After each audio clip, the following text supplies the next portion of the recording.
బజే వాయువేగం వరంగల్ సమీపంలోని రాజన్నపేటకు చెందిన కుర్రాడు వెంకట్. అదే మన సినిమాలో హీరో కార్తికేయ.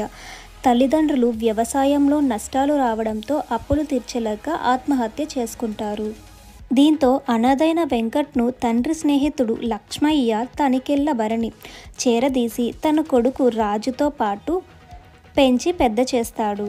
ఆ పిల్లలు పెద్దయ్యాక అందులో పెద్దోడు సాఫ్ట్వేర్ సైడు, చిన్నోడు స్పోర్ట్స్ సైడు వెళ్తారు. అయితే సాఫ్ట్వేర్ జాబ్ రావాలి అంటే 5 లక్షలు కావాలని పెద్దోడు, క్రికెట్ టీంలో సెలెక్ట్ అవ్వాలి అంటే 10 లక్షలు కావాలని చిన్నోడు తన తండ్రికి చెప్పగా పొలం అమ్మేసి డబ్బులు సెట్ చేస్తారు. కానీ కొన్ని కారణాల వల్ల చిన్నోడు అంటే మన హీరో కార్తికేయ క్రికెట్ నుంచి డ్రాప్ అవుతాడు.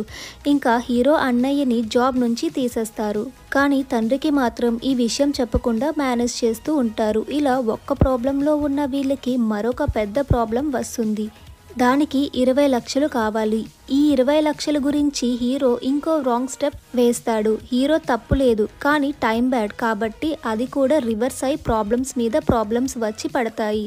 మరి ఈ ప్రాబ్లమ్స్ నుంచి హీరో ఎలా బయటపడతాడు అనేది మిగిలిన కథ. ఇక సినిమా చూడొచ్చా అంటే నాకైతే సినిమా పర్వాలేదు అనిపించింది. క్లైమాక్స్ ప్రిడిక్టబుల్ అయినా ఫైనల్గా మూవీ ఓకే అనిపించింది. ఫాదర్ సెంటిమెంట్ బాగుంది. లవ్ స్టోరీ అంతగా ఇంప్రెసివ్గా లేదు. హీరోయిన్ యాక్టింగ్ కూడా బాలేదు. ఈ సినిమా టైటిల్కి జస్టిఫై చేశాడు డైరెక్టర్ అని చెప్పాలి. కొన్ని సీన్స్ రొటీన్గా అనిపిస్తాయి. 0 ఎక్స్పెక్టేషన్స్తో ఓటీటీలో చూసేయండి. ఈ సినిమా నెట్ఫ్లిక్స్లో స్ట్రీమ్ అవుతుంది. ఈ cinema run time 2 hours 13 minutes ఉంటుంది. ఈ సినిమాకి నా రేటింగ్ 3/5. మరెన్నో మూవీ రివ్యూస్ కోసం మా ఛానల్ని సబ్స్క్రైబ్ చేసుకోండి. లైక్ చేయడం మర్చిపోకండి. జై హింద్.